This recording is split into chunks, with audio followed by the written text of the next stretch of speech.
റെജി ലൂക്കോസ് കൂടി ചേരുകയാണ്. റെജി ലൂക്കോസ്, ഒരുപക്ഷേ പൊതുസമൂഹം ഈ വിഷയത്തെ കണ്ടുകൊണ്ടിരുന്ന ഈ വാർത്ത വന്നപ്പോൾ തന്നെ അല്ലെങ്കിൽ തന്നെ സർക്കാർ ജീവനക്കാരോട് ഒരുതരം ശത്രുതാ മനോഭാവം സമൂഹത്തിൽ ഒരു ചെറിയ ന്യൂനപക്ഷമെങ്കിലും വച്ച് പുലർത്തുകയും ചെയ്യുന്നുണ്ട്. കാരണം സുരക്ഷിതമായ ജീവിതമാണ്, മെച്ചപ്പെട്ട ശമ്പളം, സർക്കാർ മികച്ച എല്ലാ ശമ്പള കമ്മീഷനുകളൊക്കെ കൃത്യമായി കൊണ്ടുവരുന്നു, കൃത്യമായ ശമ്പളം കൊടുക്കുന്നു, DA കുടിശ്ശിക അടക്കം തീർത്തു കൊടുത്തുകൊണ്ടിരിക്കുന്നു.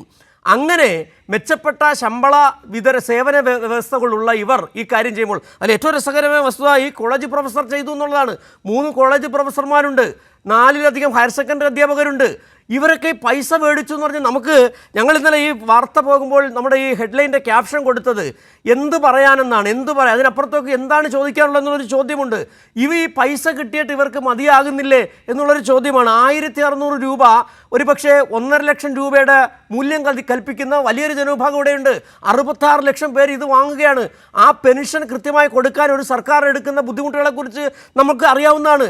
പെൻഷൻ ഫണ്ട് ബോർഡ് അടക്കം കൊണ്ടുവരാൻ ശ്രമം നടത്തുന്ന സർക്കാർ ഇവിടെ ഇത് ചെയ്യുമ്പോൾ ഇത് എന്ത് പറയണം ശ്രീ റെജി ലൂക്കോസ്?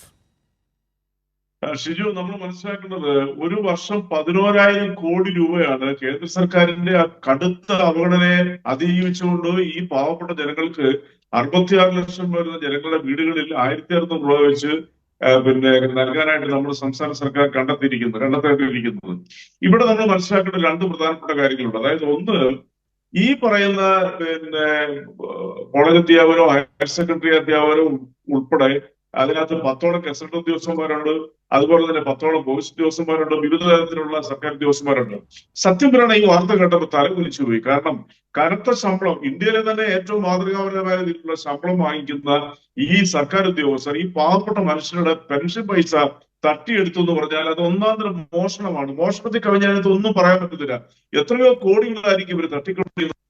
സംസ്ഥാന സർക്കാർ ഇത് കണ്ടുപിടിച്ചപ്പോൾ സത്യസന്ധമായിട്ട് പറയുകയാണെന്നുണ്ടെങ്കിൽ ഞാൻ അഭിനന്ദിക്കുക. കാരണം പിച്ചച്ചട്ടി കൈയിട്ട് വരുക എന്നൊക്കെ നമ്മൾ കേട്ടിട്ടുള്ളൂ. ഇതിപ്പോ അത് പ്രത്യക്ഷത്തിൽ നമുക്ക് കാണാൻ പറ്റി.